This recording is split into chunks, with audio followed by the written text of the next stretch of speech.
คือแม่น้องคือเอาไม่คินโอ้ปูเนาะโอ้ปูบดใส่หันอาบโค้งอาบทองซีหาพวกไอ้น้องเนาะตั้งกองโอ้หาแม่เนาะ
มาแล้วก็มา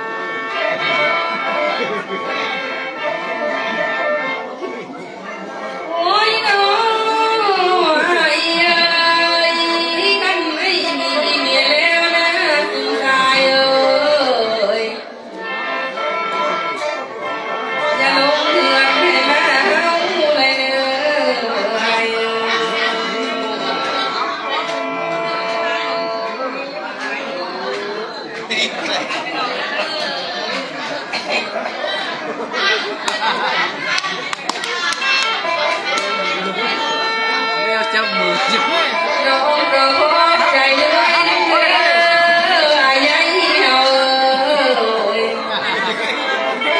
เจ้ามีเงินใบสีแน่นอนยังบากก้อนใส่ขันน้องน้อย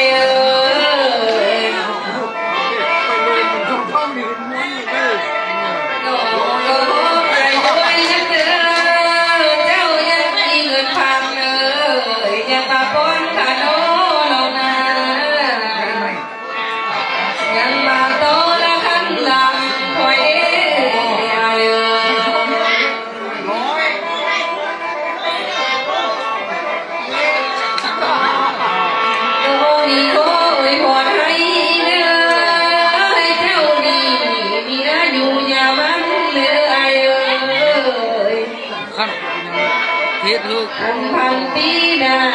อย่ามียังมาบังเบียดเจ้าเลยไอ้เอ้ย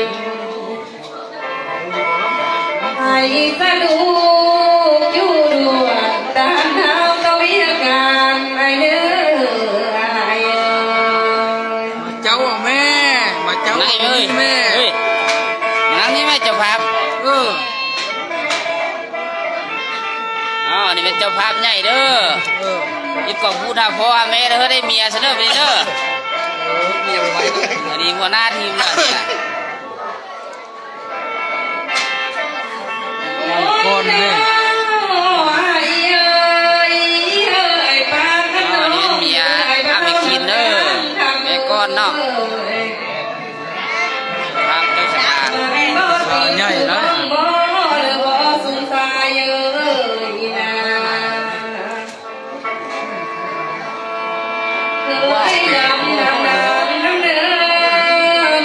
เขามาแม่เคยทองซีเลยเด้อมาได้เคยอ่ะเป็นผู้วายเอ้ยน้องบอกคันเป็นเมียนะกำแค่น้องบ่ได้หรอกนะ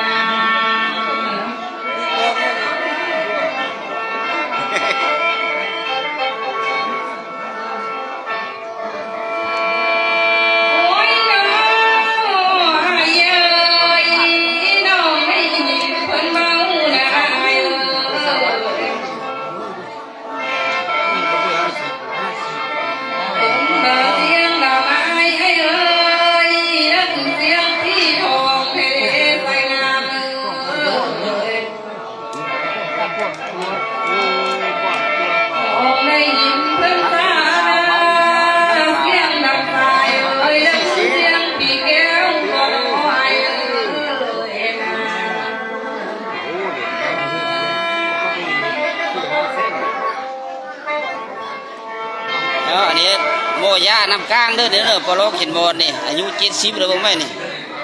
นี่นุ่มกระเพงนี่70แล้วยังคุยบ้าวนี่เด้อ เอาแม่ยาทุกคนนะอยู่กัน เนาะนี่โมย่าเพิ่นเมืองน้ำกลางแล้วเนี่ย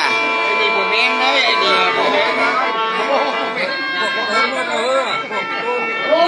ย ส่วนเดียว นี่พวกนี้พวกนี้นะ ส่วน แอนให้ ยังก็ยาทุกคน เนาะโอ้เดี๋ยวมาลองเลย มีแนวพองเด้อหลานใดจะงามเด้อบ่ไอ้เอ้ย ก็มาเวลกินเหมือน10จอกมานอนในปตาบุคาเด้อก็มาบ่ได้ก็มาเวลกินเหมือนขวดล้านซะนี่10จอกเขาก็มา มาคือ มาบ้านเฮานี่นะ เถอะเรากินเอฟอ่ะชิดจอ กินน้ำเมาเอ้ย ต้องได้ต้นเจ้า โอ้ยน้อไอ้เอ้ยจูคนจูหมดสมน้อไอ้เอ้ยเอามาพอละกันไปนั้นลำยางสนุ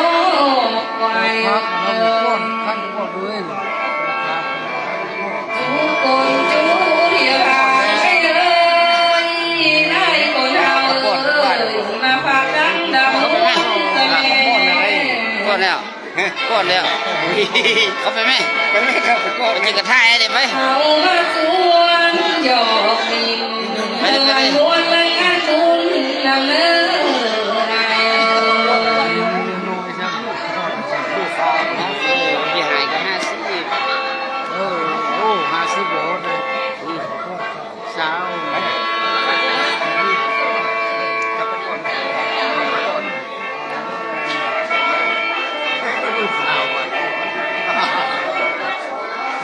มีได้ตัวมีเป็น10เลยตอนก่อนโอ้50 บาท โอ้ยน้องไอ้เอ้ยน้องก็ขอบใจด้วยเนอะ หรือว่าพวก ไอ้ไอ้ใหญ่ใจดีเอานะไอ้เอ้ยน้องก็ขอบใจด้วยน้ำเด้อมีเงินปิดมาใช้ขายน้องน้อไอ้เอ้ย สาว ขอใจด้วยน้ำเนื้อหูเงินได้มาใส่ตื้มน้องนาย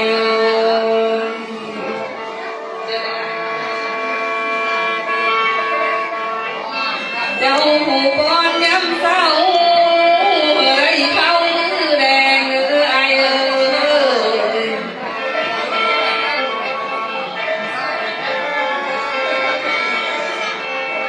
ขอให้เงินคำแก้วนะ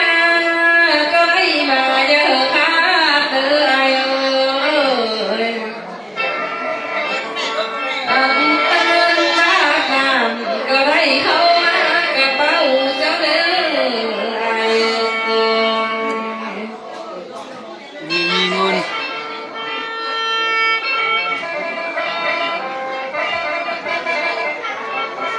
เขามีฟังมาดำนี่นะเปล่า โอ้ยน้อ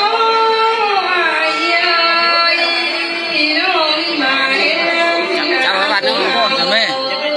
จำถ่ายเอาดู